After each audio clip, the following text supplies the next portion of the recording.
Salam sejahtera, jemaat yang terkasih dalam Tuhan. Kiranya semakin hari kita tetap rindu untuk membaca dan merenungkan firman Tuhan, serta bertumbuh dalam kasih karunia Allah. Renungan hari ini, Kamis 27 Mei 2021 dengan tema Menerima dan Memberi.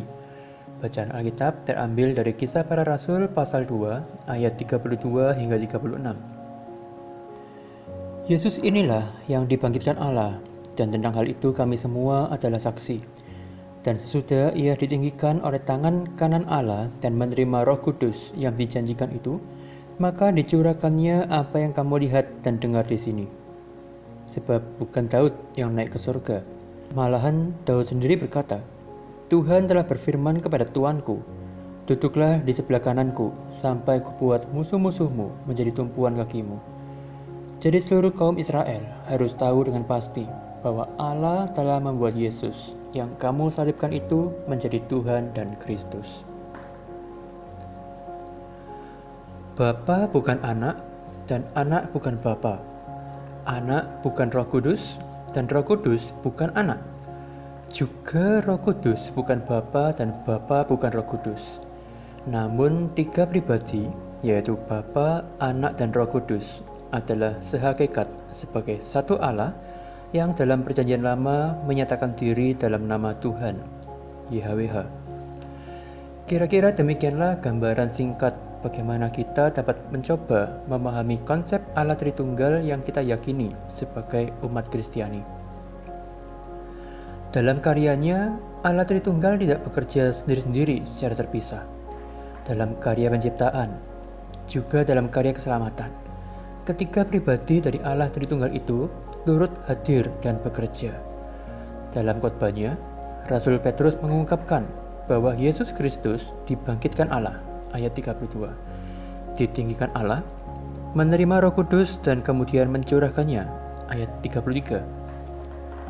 Mengapa Yesus Kristus yang adalah Allah dikatakan dibangkitkan oleh Allah, sementara Yesus sendiri berkuasa atas nyawanya, Yohanes 10 ayat 17 hingga 18. Bagaimana Yesus Kristus sebagai Allah yang Maha Kuasa dikatakan menerima Roh Kudus? Apa yang diungkapkan oleh Rasul Petrus mungkin sulit dipahami akal manusia, sebab hal itu melampaui akal manusia.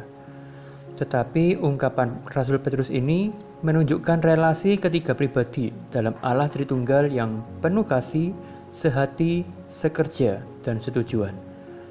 Tidak ada di antara ketiga pribadi itu yang lebih meninggikan diri sendiri. Sebaliknya, Kristus merendahkan diri sebagai anak. Bapa dan Roh Kudus turut bekerja dalam kebangkitan Kristus. Dan Roh Kudus menyediakan diri sebagai penolong dan penghibur yang oleh Bapa dan Anak dicurahkan kepada para murid.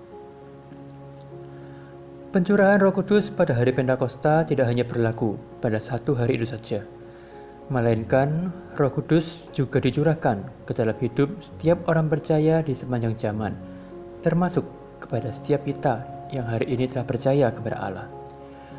Roh Kudus yang adalah pribadi Allah itu telah dicurahkan bagi kita, bekerja dalam kita, menolong kita untuk menghidupi panggilan istimewa kita sebagai kawan sekerja Allah. 1 Korintus 3 ayat 9. Kita telah menerima curahan Roh Kudus. Maukah kita memberi diri untuk menjadi alat kemuliaan Allah? Jangan sia-siakan panggilan istimewa yang Tuhan berikan pada kita. Jadilah kawan sekerja Allah. Jadilah saksi Kristus di tengah dunia. Amin.